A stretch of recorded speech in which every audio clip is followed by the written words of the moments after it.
mines have metal props. Miners prefer these old wooden ones. Why's that? The metal ones don't give you any warning when they're about to go.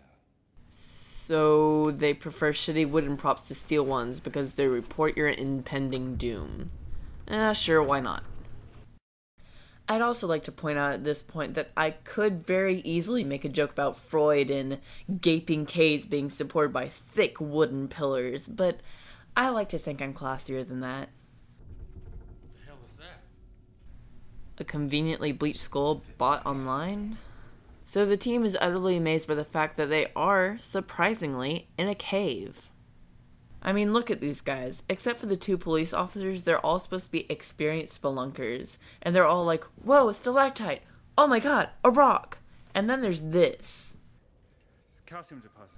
No shit, calcium deposits in a cave. I wouldn't have guessed.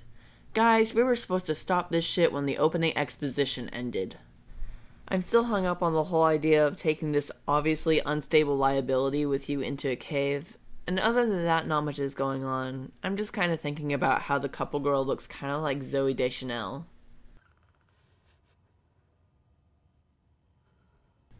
Hold on. Did they just take clips from the last movie? Jeez, that's lazy. Also, the silent flashback would have been an effective jump scare in a movie theater, except that you know this is a direct-to-video sequel. It's about this time that they finally find a body, although in miles of cave it seems rather quick. And I thought the creatures were there to eat the people. Why they leave a half-eaten corpse, well, half-eaten? Oh yeah, plot convenience. I guess I should stop trying to make sense out of this movie. Okay, now that's just gross. And why is a rat down here? Damn it, Aaron, stop asking questions. Must remember, shitty movie. Anyways, everyone starts bickering, and the sheriff does his crazy thing, and the cave asshole does his asshole thing. What the hell happened down? Alright, Greg, take point. Take point! Take point? What are they, a SWAT team? This is all quite pointless, as they're all gonna die anyways. They cover up the body with their convenient body cloths and continue their journey. In typical Hollywood fashion, Sarah begins to remember and spout out ominous lines. I think Rio shining her light in her eyes isn't really helping. But I think I'm gonna start carrying around a flashlight to shine in people's eyes. Maybe then I'll get some respect. Annoyingly, Sarah starts to flash back to clips from the last movie. I see a movie with better art direction.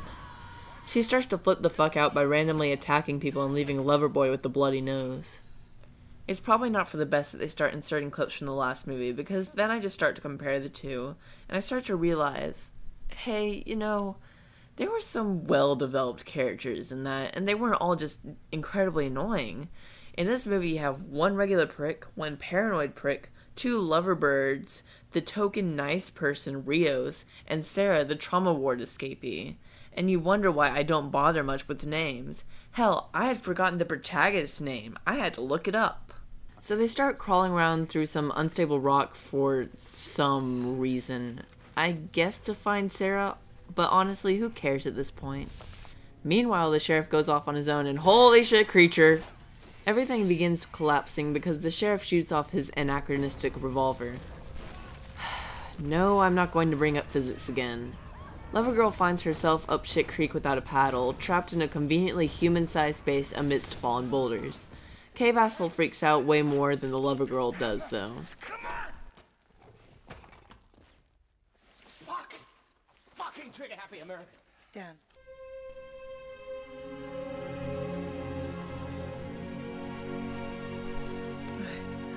I see how it is. There's some scenes here where they talk with radios about how they can't get the girl out, blah blah, so on and so forth, predictable plot. But since I can hardly tell these characters apart, I really don't care. I'm just starting to hope some of them die off soon so I can stop keeping track of them all. The others have to leave Zooey Deschanel behind to search for, I guess, Sarah and Crazy McFat Guy. They stumble upon some animal bones, which to the experienced spelunker that doesn't know about the creatures, would have them looking for a sinkhole, and I really have to stop bringing logic into this movie. They then waste some flares so that the scene is easier to light and shoot. Oh look, it's the camera from the last movie. It It still works, doesn't it? It would. They padded with some footage from the first movie before... Oh no. They aren't. I cannot believe it. They are! Those sons of bitches! They're gonna rip off the creature scene from the first movie. Ugh, I guess I should have recognized the set. Go ahead, do it. I dare you. You cunt gargling. Ah, it's covered in snot! Anyway, Sarah pops up and saves Rios from exposing herself to the creatures and... Okay, stop. Stop there. There's way too much lighting in this scene.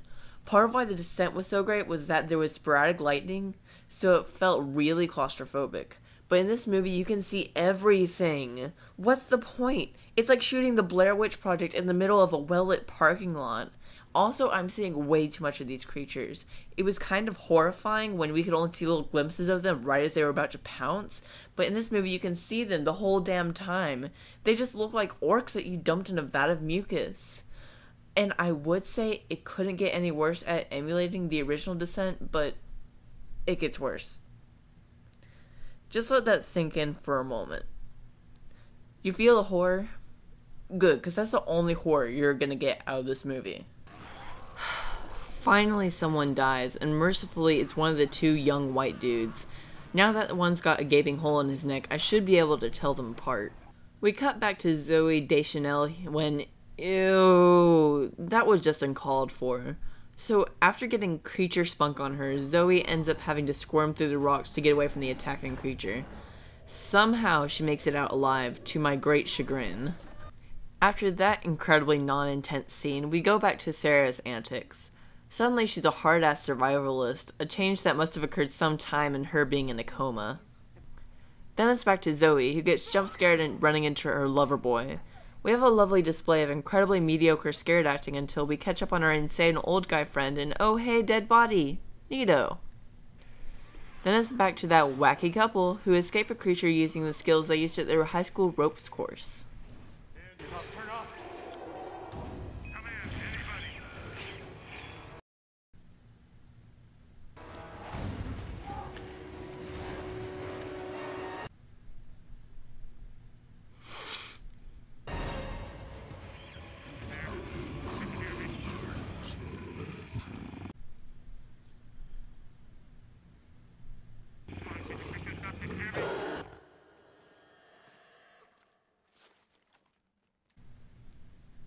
I just don't care.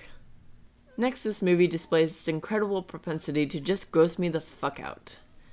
Zoe tries to swing across a canyon using the hanging corpse of one of the original girls and gets all sorts of fluids on her. I'm not against gore, but this is just unnecessary. Anywho, they both get attacked and Loverboy sacrifices himself for Zoe. Really? That's the falling effect you're going with? Alright, whatever, I'll roll with it. Mercifully, Zoe joins Loverboy right after. Cut back to Sarah and Rios. I can't go down there. The water's flowing. There's a way through.